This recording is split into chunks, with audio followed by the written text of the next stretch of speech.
तो स्टूडेंट्स आज हम लोग स्टार्ट करेंगे सॉल्व करना सेक्शन डी। ठीक है, 15 मार्च का कंपार्टमेंट मैट्रिक के एग्जाम का क्वेश्चन सॉल्व कर रहे हैं। तो क्वेश्चन नंबर 32 हम लोग सॉल्व करते हैं। लिखा हुआ है prove that if a line is drawn parallel to one side of a triangle intersecting the other two sides at distinct points then the other two sides are divided in the same ratio. ठीक है, चलिए इसे हम लोग prove करते हैं। देखो बच्चे, सबसे पहले आपको लिखना है गिवन में कि ABC is a triangle and DE parallel to BC. ठीक है, ओके। तो अब हम लोग क्या करना है, अब हम लोग कंस्ट्रक्शन करना है। यहाँ पे लिख देते हैं। ठीक है, given ABC is a triangle and DE parallel BC। ठीक है, कंस्ट्रक्शन हम लोग ये करना है कि हम लोग क्या करना है कि परपेंडिकुलर लाइन ड्रा करना है। ठीक है, जिसका नाम EN। ठीक है, E से परपेंडिकुलर एंड पर, ठीक है, मतलब AB पर एट पॉइंट एंड। ठीक है, कंस्ट्रक्शन यहाँ पे करना है हम लोगों को, draw EN perpendicular to AB। ठीक है, अब नेक्स्ट क्या ड्रा करेंगे हम लोग ड्रा करेंगे D से हम लोग ड्रा करते हैं। ठीक, परपेंडिकुलर होना चाहिए। ठीक है, परपेंडिकुलर होना चाहिए। तो D से हम लोग परपेंडिकुलर ड्रा किया, समझो यहाँ पर लिख दो F। ठीक है, draw and DF perpendicular to AC। ठीक है, और अब हम लोग और क्या करना है कि हम लोग को B और E को ज्वाइन कर लेंगे and join BE and CD and C और D को हम लोग क्या करेंगे, ज्वाइन कर लेंगे। तो इस तरह से कुछ, ठीक है, हो गया। अब हम लोग प्रूफ क्या करना है, टू प्रूफ हम लोग क्या करना है, AD by DB is equal to AE by EC। ये हम लोग को प्रूफ करना है। ठीक है, तो चलिए अब हम लोग काम करते हैं। अब हम लोग यहाँ पर प्रूफ करेंगे। ठीक है, इन ट्रायंगल ADE में ADE ट्रायंगल हम लोग काम करेंगे। तो बेस कौन सा हो जाएगा, AD, और उसके कॉरस्पॉन्डिंग अल्टीट्यूड क्या हो जाएगा, EN। इसलिए लिखते हैं area triangle ADE is equal to half into base क्या है, AD, और परपेंडिकुलर क्या है, EN। ठीक है, अब नेक्स्ट इसी तरह से हम लोग क्या प्रूफ करना है, एरिया ट्रायंगल, ये प्रूफ करना है। देखो DBC। ठीक है, in triangle DBC, in triangle DBC, तो एरिया ट्रायंगल DBC क्या हो जाएगा, हाफ इंटू, देखो बेस मेरा क्या है, DBA। ठीक है, सॉरी DBE पे हम लोग करेंगे काम, DBE। ठीक है, DBE ट्रायंगल पे काम करेंगे। तो बेस क्या हो जाएगा मेरा DB, और इसका कॉरस्पॉन्डिंग एल्टीट्यूड क्या हो जाएगा, EN। तो half into DB into EN हो गया। ठीक है, इसको इक्वेशन 1 मानो, इसको इक्वेशन 2 मानो। ठीक है, अब नेक्स्ट यहाँ पर इन ट्रायंगल ADE में अगेन काम करेंगे। तो एरिया ट्रायंगल ADE क्या हो जाएगा बच्चों, देखो यहाँ पर एरिया ट्रायंगल ADE, देखो ये अगर AE हम बेस मानेंगे तो DF परपेंडिकुलर हो जाएगा ना, क्योंकि हम लोग परपेंडिकुलर ड्रा किया है। तो यहाँ पे लिखेंगे half into AE into DF हो गया। अब यहाँ पे क्या लिखेंगे, इन ट्रायंगल काम करेंगे DEC में। ठीक है, DEC, इन ट्रायंगल DEC। तो यहाँ पे क्या हो जाएगा, area triangle DEC is equal to क्या हो जाएगा, हाफ इंटू, अब देखो यहाँ पर DEC में बेस क्या हो जाएगा, EC परपेंडिकुलर DF, तो EC इंटू DF, ये 3 हो गया और ये 4 हो गया। सबसे पहले क्या करेंगे, ऑन डिवाइडिंग 1 एंड 2 को डिवाइड करेंगे। तो area triangle ADE by area triangle DBE। ठीक है, और क्या डिवाइड कर 1 एंड 2। ठीक है, मतलब कि ऐसे डिवाइड करेंगे 1 डिवाइड 2 एंड क्या, एंड 3 डिवाइड 4। ठीक है, area triangle ADE by area triangle DEC। ठीक है, अब यहाँ पे देखना ADE क्या है मेरा, ये है, इसको पुट कर दिया पर half into AD into EN। अब यहाँ पे क्या पुट करेंगे, half into DB into EN, इधर half into AE into DF, half into EC into DF, DF cut गया, हाफ कट गया, EN कट गया, हाफ कट गया, AD by DB AE by EC। ठीक है, तो यहाँ पर लिखना है क्या, AD by DB is equal to AE by EC। ठीक है, ये हमारा प्रूफ हो गया, प्रूव्ड। ठीक है, अब यहाँ पर लिखना, यहाँ पे एक एक्सेप्शन है DBE। देखो DBE और DEC ट्रायंगल को देखते हैं हम लोग, DBE DEC दोनों सेम पैरेलल लाइंस के बीच में है ना, ये लाइन, ये ट्रायंगल और ये ट्रायंगल दोनों सेम पैरेलल लाइंस के बीच में है। ठीक है, और दोनों का बेस भी सेम है, तो ये दोनों का एरिया भी सेम होगा। तो यहाँ पर लिखना, यहाँ पर ब्रैकेट में लिख देना, area triangle DBE is equal to area triangle DEC because they are in between same parallel lines and have same base. ठीक है, तो ये आपका प्रूफ हो चुका है बच्चों, जैसे कि आप देख सकते हैं। चलिए नेक्स्ट क्वेश्चन की तरफ चलते हैं। नेक्स्ट क्वेश्चन, आप ये फिगर को देखो। ठीक है, इस फिगर में हमें क्या फाइंड करना है, पीसी एंड बीआर फाइंड करना है। बाकी सब दिया हुआ है, CB parallel QR and CA parallel PR, CA parallel PR and AQ कितना दिया हुआ है, AQ 12, AR 20, PB 15, CQ 15, PC and BR, ये दोनों फाइंड करना है। ठीक है, तो फिगर बनाते पहले। तो बच्चों हम लोग यहाँ पे क्या फाइंड करना है, पीसी एंड बीआर फाइंड करना है, बीआर फाइंड करना है। ठीक है, अगर यहाँ पे हम लोग अज्यूम करके चलो कौन कौन पैरेलल है, एसी पैरेलल पीआर भी पैरेलल है ना, एसी पैरेलल पीआर। ठीक है, यहाँ पे इफ एसी पैरेलल पीआर, तो बाई थेल्स थ्योरम क्या हो जाएगा, यहाँ पे हो जाएगा PC by QC is equal to हो जाएगा एआर बाई क्यूए। ठीक है, तो पीसी क्या है मेरा, पीसी तो नहीं पता हमको, और क्यूसी क्या है 15 एंड एआर क्या है, एआर 20 और ए क्यू क्या है 12। काट दो 5 4 नहीं, 2 10 20, 2 6 12, 2 5 10, 2 3 6, 3 5 15।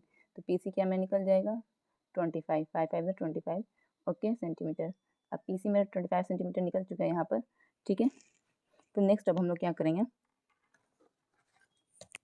ये 25 सेंटीमीटर में आ गया। ठीक है, नेक्स्ट अब हम लोग क्या करेंगे, बी आर निकालेंगे। तो यहाँ पर लिखना इफ ए सी पैरेलल नहीं sorry B C parallel R Q, तो क्या हो जाएगा P C by C Q is equal to P B by B R. ठीक है, पी सी क्या है मेरा 25, सी क्यू 15, पी बी क्या है 15 एंड बी आर निकालना है। कट रहे तो काट दो, 5 5 25, 5 3 15, 5 1 5 5 3 15। तो बी आर क्या मेरा हो जाएगा, लिखना B R is equal to 3 3 9 centimetre. ये हमारा आंसर हो गया, ये भी मेरा आंसर हो गया। बच्चों क्वेश्चन नंबर 33 गौर से पढ़ना। लिखा two boys of same height 1.2 metre are flying kite at the same place. ठीक है, one of them takes 25 metre long. मतलब कि हम इसको फिगर से समझा देते हैं। ठीक है, क्वेश्चन नंबर 33 फिगर बनाते जाएंगे, समझते जाना आप लोग। ठीक है, क्वेश्चन नंबर ये मेरा 33। ठीक है, दो बॉयज है और दोनों का हाइट सेम है, मान लो। ठीक है, यहाँ पर ही दोनों एकदम एग्जैक्ट सेम प्लेस पर दोनों बॉयज है, दोनों का हाइट सेम है 1.2 मीटर। ठीक है, ये लोग क्या कर रहे हैं, फ्लाई कर रहे हैं। ठीक है, फ्लाई कर रहे एक मतलब कि काइट को। तो पहला जो बॉय है वो क्या करता है 25 मीटर थ्रेड लेता है। ठीक है, 20 और वो क्या बनाता है, एक एंगल ऑफ एलिवेशन बनाता है 25 मीटर थ्रेड लेकर एक काइट को क्या करता है, वो फ्लाई कर रहा है। ठीक है, तो उसका जो एंगल ऑफ एलिवेशन है 45 डिग्री है। ठीक है, और इसकी लेंथ कितनी होगी, थ्रेड की लेंथ कितनी होगी 25 मीटर। अब दूसरा बॉय क्या करता है, दूसरा बॉय लेता है 35 मीटर। ठीक, अब वो एंगल ऑफ एलिवेशन बनाता है 60 डिग्री। तो दूसरा बॉय जो लेता है वो 35 मीटर लेता है। ठीक है, 35 मीटर ये है, और इसका एंगल ऑफ एलिवेशन क्या है, इसका एंगल ऑफ एलिवेशन क्या है 60 डिग्री। ठीक है, 60 डिग्री, ये वाला 60 डिग्री। ठीक है, तो अब ये क्या होता है, ये लोग दोनों वर्टिकली एकदम एग्जैक्ट सेम पोजीशन पर लेकिन वर्टिकली हैं। ठीक है, कुछ इस तरह से। ठीक है, इस तरह से कुछ है। तो बोल रहा है कि मान लो ये सेकेंड बॉय का है काइट और ये फर्स्ट बॉय का काइट है। तो बोल रहे कि ये लोग दोनों के बीच की दूरी निकालो। ठीक है, ये लोग दोनों के बीच की दूरी क्या होगी, ये निकालने को कह रहा है। ठीक है, इतना समझ में आ गया आप लोगों को। तो चलिए हम बनाते हैं। तो इसको मान लो यहाँ पर ए लिख दो, इसको यहाँ पर बी लिख दो, यहाँ पर पॉइंट सी लिख दो। ठीक है, तो अब यहाँ पर इन ट्राइंगल हम काम करेंगे, इन ट्राइंगल यहाँ पर ओ लिख दो, ओ ए बी में काम करेंगे।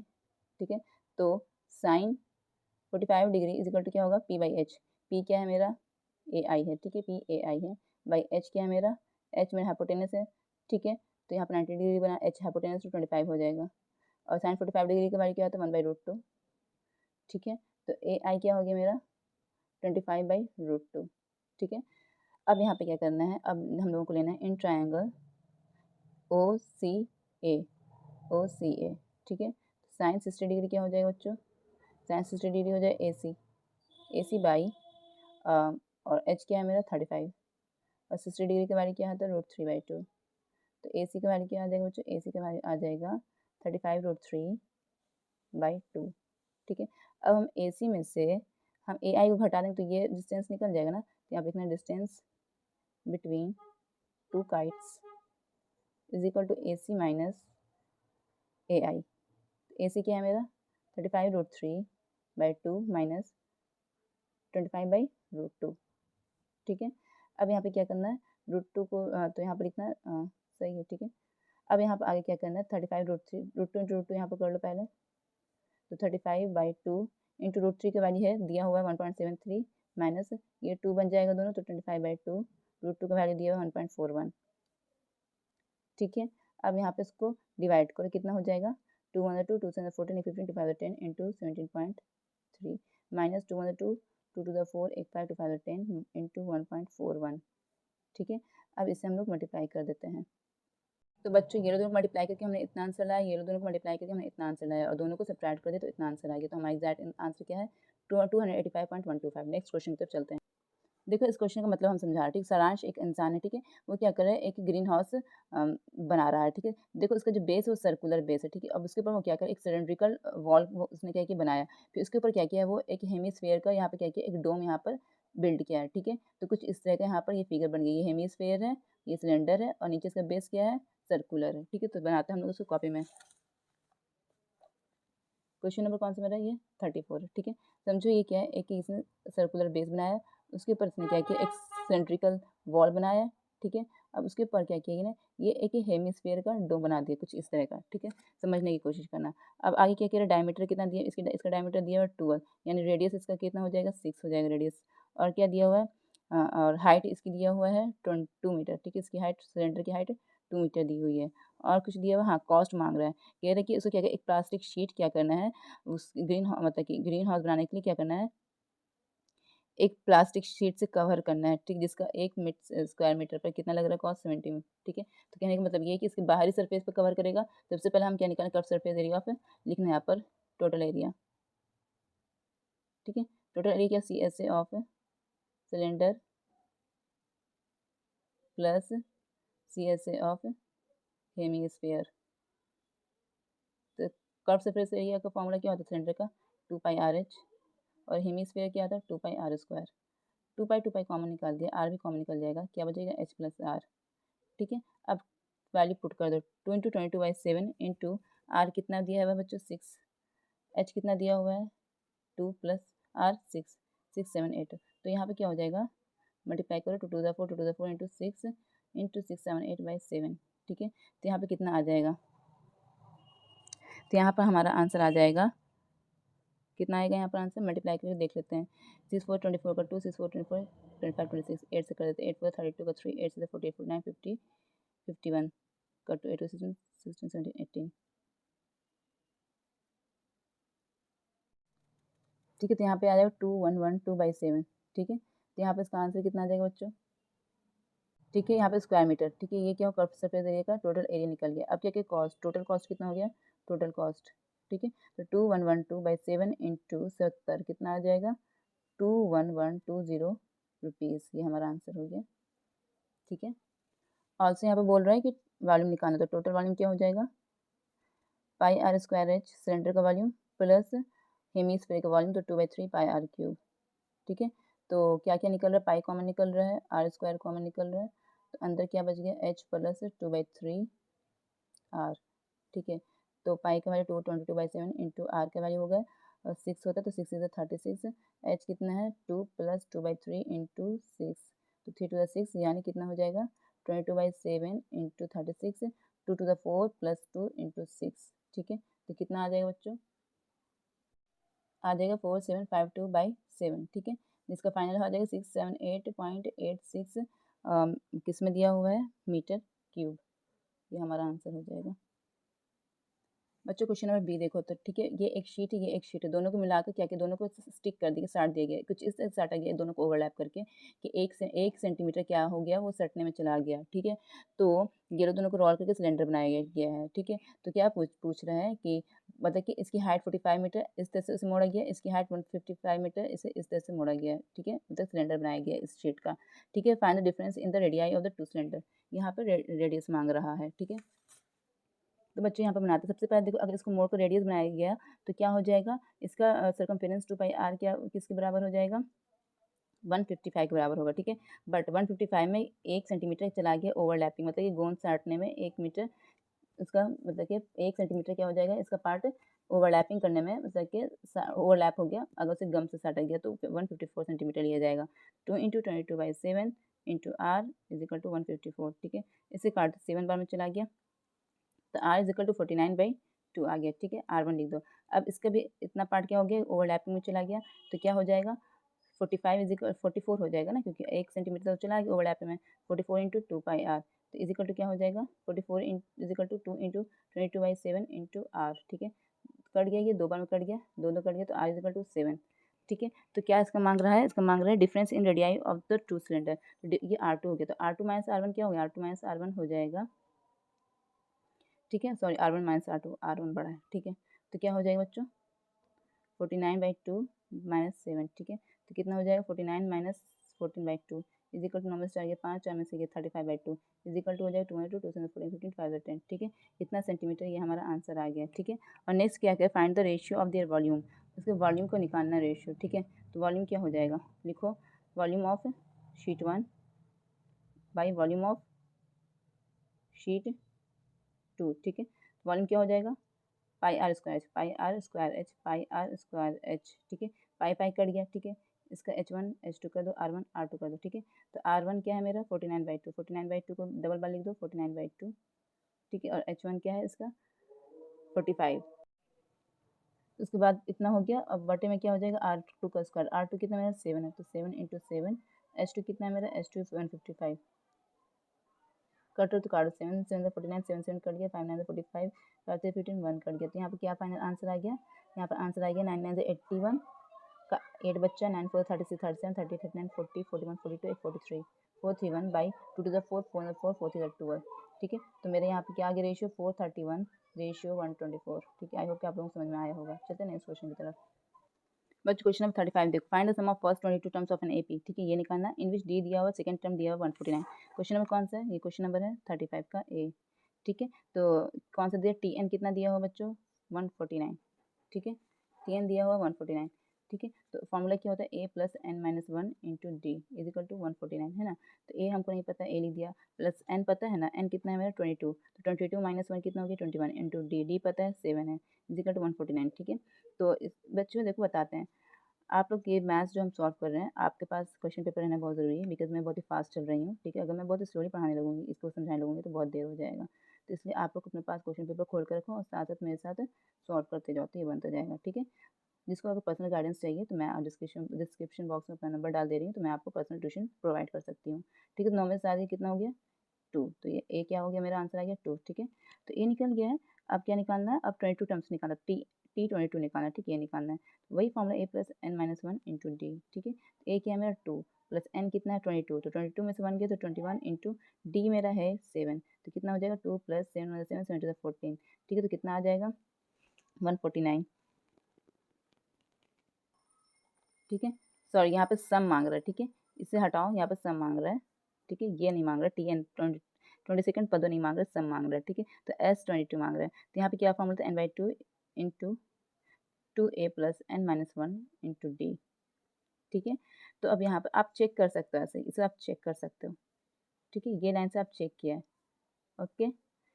अब यहाँ पर क्या करना है, n कितना दिया हुआ 22, ओके 2 इंटू 2a कितना है 2 इंटू 2 a 2 आया प्लस n कितना है 22 यानी 21, एक घटा 21 इंटू डी क्या है 7, ठीक है। कट गया 11 आ गया, तो 11 इंटू 2 to the 4 हो गया प्लस 7 में 7 7 to the 14, ठीक है। तो कितना आ गया, उसके बाद हम लोग सॉल्व करते हैं 1 इंटू 51 हो जाएगा, ठीक है। 151 हो जाएगा, ठीक है। तो आगे 151 इंटू 151 कितना होता है, तो मतलब 11 से जब मतलब हम करेंगे यहाँ पे 151 को 11 से मल्टीप्लाई करेंगे तो कितना हो जाएगा 1661, तो यहाँ पर आंसर आ जाएगा 1661, ठीक है। ये हमारा आंसर है, ठीक है। नेक्स्ट क्वेश्चन की तरफ चलते हैं बच्चों हम। लिखा हुआ क्वेश्चन में कि क्वेश्चन में बी पार्ट है, split 207 into 3 parts that this parts are in AP, the product of 2 small parts is इतना, ठीक है। क्वेश्चन नंबर बी वेरी आसान, ठीक है। 207 को हम लोग क्या करना है 3 पार्ट्स में तोड़ना है, ए को मान लो ए माइनस डी, ए को मान लो ए और ए को मान लो ए प्लस डी, ठीक है। इतना समझ में आ रहा है, ठीक है। 207 है ये 7, ठीक है। तो अब ये सब का सम कितना हो जाएगा 1 माइनस डी प्लस ए प्लस डी कितना हो जाएगा 207, ठीक है। तो अब यहाँ पे क्या कट गया, डी डी कट गया 3a हो जाएगा इजिकल टू 207, ठीक है। तो ए इजिकल कितना आ जाएगा 3 6 18 19 20 3 9 27, तो ए इजिकल टू 69। अब आई क्या मांग रहा है कि the product of 2 small part is 4 6 2 3, तो स्मॉल पार्ट ये दोनों होता है, ठीक है। तो A minus D into A is equal to 4623 कह रहा है, ठीक है, 4623। तो ए मेरा कितना 69, ठीक है, तो डी निकाल देंगे ना। तो यहाँ पे क्या निकालना है,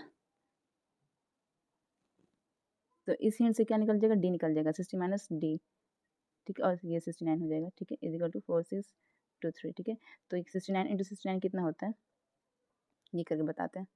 तो 69 इंटू 69 4761, ठीक है। अब माइनस 69 डी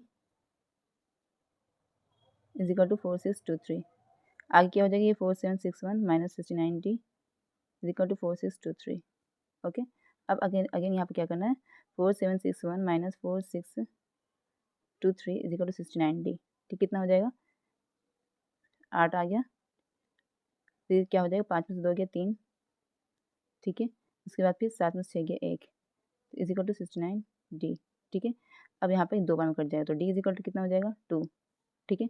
जब डी 2 निकल गया तो हम निकाल देंगे, तो फर्स्ट टर्म में आप लिखो, फर्स्ट पार्ट क्या हो जाएगा, ए माइनस डी, यानी 69 माइनस 2 कितना हो जाएगा 67, ये आंसर हो गया। Second part is equal to A, और ए क्या है 69 है, तो ये आंसर हो गया। Third part A plus D, यानी 69 प्लस डी कितना है 2, तो कितना हो जाएगा 51, सॉरी 71, ठीक है। तो ये हमारा आंसर हो गया बच्चों, कंप्लीट हो गया सेक्शन डी। अब नेक्स्ट वीडियो में हम सेक्शन ए के बारे में बताएंगे।